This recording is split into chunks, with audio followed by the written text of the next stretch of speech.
Russia రాజకీయాల్లో మరో mystery death. Russia మాజీ మంత్రి రోమన్ స్టోరోవైట్ సూసైడ్ చేసుకున్నాడు. పుతిన్ ప్రభుత్వంలో రవాణా శాఖ మంత్రిగా ఉన్నారు స్టోరోవైట్. జూలై 6న స్టారోవైట్ ని మంత్రి పదవి నుంచి తప్పించారు పుతిన్. క్యాబినెట్ నుంచి ఉద్వాసన పలికిన కొన్ని గంటల్లోనే స్టారోవైట్ మృతి చెందారు. కారులో మాజీ మంత్రి రోమన్ స్టారోవైట్ మృతదేహం లభించింది.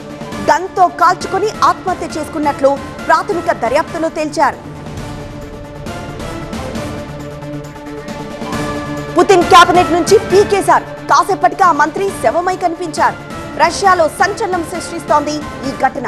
రష్యా రవాణా శాఖ మంత్రిగా ఉన్న 53 ఏళ్ల రోమన్ స్టారోవైట్ పుతిన్ పదవి నుంచి తొలగించిన కొన్ని గంటల్లోనే ఆత్మహత్యకు పాల్పడ్డాడు. మాజీ మంత్రి తుపాకీతో కాల్చుకున్నారని, కారులో ఆయన మృతదేహం లభ్యమైనట్లు ప్రాథమిక దర్యాప్తులో తేలింది. యుక్రెయిన్ దాడులతో గత వారాంతంలో రష్యాలో వందల విమానాలు నిలిచిపోయాయి. మంత్రి ఉద్వాసనకు ఇది కూడా కారణమని భావిస్తున్నారు. ఏడాది కాలంగా రష్యా రవాణా శాఖ మంత్రిగా ఉన్నారు రోమన్ స్టారోవైట్. అంతకుముందు 5 ఏళ్లు కర్స్క్ రీజియన్ గవర్నర్ గా వ్యవహరించారు.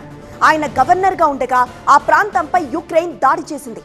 ఆ ఘటనతో సరిహద్దు భద్రతా వైఫల్యం ఉన్నట్లు ఈ మధ్య వెలుగు చూసింది. మంత్రిని తొలగించేందుకు ఇది కూడా ఓ కారణమని భావిస్తున్నారు. జూలై 6న తనని పదవి నుంచి తప్పించడంతో రష్యా మంత్రి మనస్తాపం చెందారు.